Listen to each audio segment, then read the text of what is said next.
Assalamualaikum warahmatullahi wabarakatuh. Perkenalkan, nama saya Siti Melisa, NIM 19622029 dari kelas akuntansi pagi 1. Di sini saya akan menjelaskan sedikit materi tentang mata kuliah akuntansi biaya dengan dosen pengampu yaitu Ibu Charlie Marlinda, SE, MAK, CA. Baiklah, di sini saya akan menjelaskan materi yang berjudul Quality Cost atau bisa disebut dengan biaya kualitas.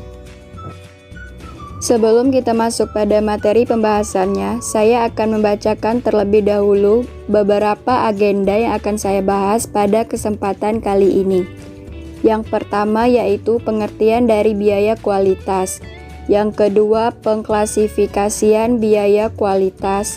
Yang ketiga, contoh biaya kualitas. Yang keempat, perilaku biaya kualitas. Yang kelima, strategi pengurangan biaya kualitas. Dan yang terakhir yaitu manfaat dari biaya kualitas.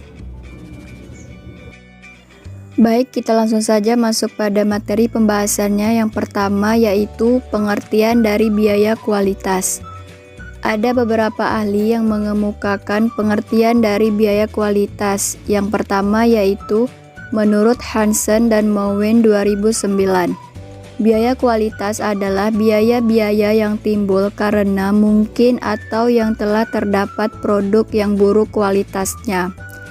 Menurut Garrison 2006, biaya kualitas adalah semua biaya yang harus dikeluarkan karena adanya barang cacat. Dan menurut Blocker 2007.2.220, biaya kualitas adalah biaya-biaya yang berkaitan dengan pencegahan, pengidentifikasian, perbaikan, dan pembetulan produk yang berkualitas rendah dan dengan opportunity cost dan dari hilangnya waktu produksi dan penjualan sebagai akibat rendahnya kualitas. Jadi, berdasarkan definisi di atas, dapat disimpulkan bahwa biaya kualitas adalah biaya yang dikeluarkan oleh perusahaan karena adanya barang yang cacat. Dengan kata lain, biaya tersebut dikeluarkan untuk meningkatkan kualitas produk atau mencapai standar yang telah ditetapkan. Yang kedua, pengklasifikasian biaya kualitas. Biaya kualitas berhubungan dengan dua subkategori dari kegiatan-kegiatan yang berhubungan dengan kualitas, antara lain yaitu yang pertama, aktivitas pengendalian atau kontrol aktivitas, yaitu kegiatan yang dilakukan oleh perusahaan untuk mencegah dan mendeteksi kualitas yang buruk, karena kualitas yang buruk mungkin terjadi. Kegiatan pengendalian terdiri dari kegiatan pencegahan dan kegiatan penilaian.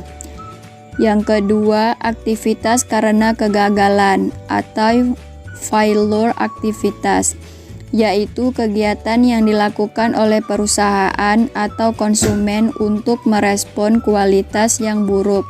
Kualitas yang buruk memang telah terjadi.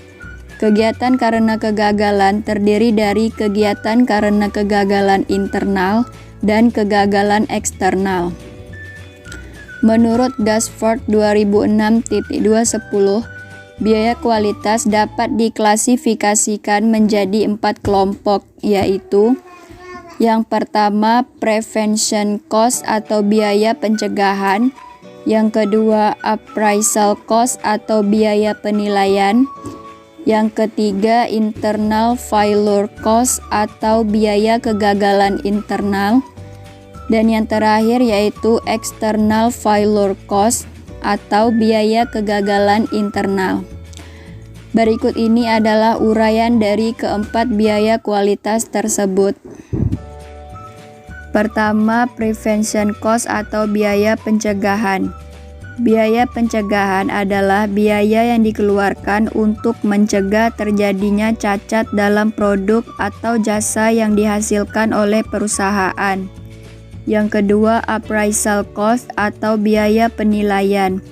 Biaya penilaian adalah biaya yang dikeluarkan untuk menentukan apakah produk dan jasa telah memenuhi persyaratan kualitas yang telah ditetapkan. Yang ketiga, internal failure cost atau biaya kegagalan internal. Biaya kegagalan internal adalah biaya yang dikeluarkan karena terjadinya ketidaksesuaian produk dengan spesifikasi kualitas yang telah ditetapkan, namun sudah dapat dideteksi sebelum produk dikirim ke pelanggan. Yang terakhir, external failure cost atau biaya kegagalan eksternal. Biaya kegagalan eksternal adalah biaya yang dikeluarkan karena terjadinya ketidaksesuaian produk dengan spesifikasi kualitas yang telah ditetapkan, namun baru dapat dideteksi setelah produk berada di tangan pelanggan. Yang ketiga, contoh dari biaya kualitas. Biaya kualitas dibagi menjadi 4 jenis, yaitu biaya pencegahan, biaya penilaian, biaya kegagalan internal, dan biaya kegagalan eksternal. Contoh biaya kualitas berdasarkan jenisnya adalah sebagai berikut. Yang pertama, biaya pencegahan. Contohnya yaitu perencanaan kualitas, yaitu biaya-biaya yang berkaitan dengan aktivitas perencanaan yang berkualitas secara keseluruhan, termasuk penyiapan prosedur-prosedur yang diperlukan untuk mengkomunikasikan rencana kualitas ke seluruh pihak yang berkepentingan. Lalu tinjauan-tinjauan produk baru, yaitu biaya-biaya yang berkaitan dengan rekayasa keandalan dan aktivitas lain yang terkait dengan kualitas yang berhubungan dengan pemberitahuan desain baru. Yang terakhir, pengendalian proses, yaitu biaya-biaya inspeksi dan pengujian dalam proses untuk menentukan status dari proses, bukan status dari produk. Yang kedua, biaya penilaian. Contohnya yaitu pertama, inspeksi dan pengujian kedatangan material. Kedua, inspeksi dan pengujian produk dalam proses. Ketiga, inspeksi dan pengujian produk akhir. Keempat, audit kualitas produk. Kelima, pemeliharaan akurasi peralatan pengujian. Dan yang terakhir adalah evaluasi stok. Yang ketiga, biaya kegagalan internal. Contohnya yaitu yang pertama, scrap. Scrap adalah biaya yang dikeluarkan untuk tenaga kerja, material, dan biasanya overhead pada produk cacat yang secara ekonomis tidak dapat diperbaiki kembali. Lalu analisis kegagalan, yaitu biaya yang dikeluarkan untuk menganalisis kegagalan produk guna menentukan penyebab-penyebab kegagalan tersebut. Dan yang terakhir, downgrading, yaitu selisih di antara harga jual normal dan harga yang dikurangi karena alasan kualitas. Yang keempat, biaya kegagalan eksternal. Contohnya yaitu yang pertama, jaminan atau waranti, yaitu biaya yang dikeluarkan untuk penggantian atau perbaikan kembali produk yang masih dalam masa jaminan. Yang kedua, produk dikembalikan, yaitu biaya-biaya yang berkaitan dengan penerimaan dan penempatan produk cacat yang dikembalikan oleh pelanggan. Yang ketiga, penyelesaian keluhan, yaitu biaya-biaya yang dikeluarkan untuk penyelidikan dan penyelesaian keluhan yang berkaitan dengan produk cacat. 4. Perilaku biaya kualitas. Menurut Nasution 2010.2.132, suatu perusahaan dengan program pengelolaan kualitas yang berjalan dengan baik, biaya kualitasnya tidak lebih besar dari 2,5% dari penjualan. Menurut Nasution 2010.132, hal-hal yang harus diperhatikan agar laporan kinerja kualitas dapat bermanfaat adalah: yang pertama, biaya kualitas harus digolongkan ke dalam biaya variabel dan biaya tetap dihubungkan dengan penjualan. Yang kedua, untuk biaya variabel, penyempurnaan kualitas dicerminkan oleh pengurangan rasio biaya variabel.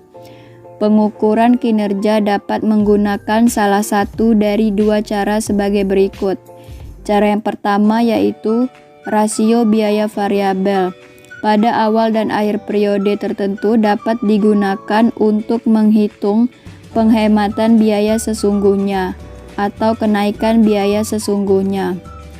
Yang kedua, dengan cara rasio biaya yang dianggarkan dan biaya sesungguhnya dapat juga digunakan untuk mengukur kemajuan ke arah pencapaian sasaran periodik. 3. Untuk biaya tetap, penyempurnaan biaya kualitas dicerminkan oleh perubahan absolut jumlah biaya tetap. 5. Strategi pengurangan biaya kualitas. Berikut ini beberapa strategi pengurangan biaya kualitas yang direkomendasikan oleh American Society for Quality Control Hansen 2009.2/974. Yang pertama yaitu lakukan serangan langsung terhadap biaya-biaya kegagalan hingga mencapai titik nol. Yang kedua, lakukan investasi dalam aktivitas-aktivitas pencegahan yang benar untuk membawa perbaikan. Yang ketiga, kurangi biaya penilaian sesuai dengan hasil yang dicapai. Yang keempat, lakukan evaluasi secara berkelanjutan. Dan yang terakhir adalah secara tidak langsung lakukan usaha-usaha pencegahan untuk mendapatkan keuntungan dari perbaikan selanjutnya. Yang keenam, manfaat dari biaya kualitas. Jiptono 2008.240 merincikan berbagai manfaat laporan biaya kualitas ke dalam beberapa poin. Antara lain, yang pertama, mengidentifikasi peluang laba atau penghematan biaya dapat meningkatkan laba. Yang kedua, mengambil keputusan capital budgeting dan keputusan investasi lainnya. Ketiga, menekan biaya pembelian dan biaya yang berkaitan dengan pemasok. Keempat, mengidentifikasi pemborosan dalam aktivitas yang tidak dikehendaki para pelanggan. Yang kelima, mengidentifikasi masalah kualitas dan adanya sistem yang berlebihan. Yang keenam, menentukan apakah biaya-biaya kualitas telah didistribusikan secara tepat. Yang ketujuh, penentuan tujuan dalam anggaran dan perencanaan laba. Yang kedelapan, sebagai alat untuk mengukur perbandingan antara input dan output. Dan yang terakhir adalah sebagai alat manajemen strategis untuk mengalokasikan. Baiklah, itu saja materi yang dapat saya sampaikan pada kesempatan kali ini. Jika ada kesalahan dan kekurangan dalam video ini, saya mohon maaf. Saya akhiri dengan wabillahi taufiq wa hidayah. Wassalamualaikum warahmatullahi wabarakatuh. Terima kasih.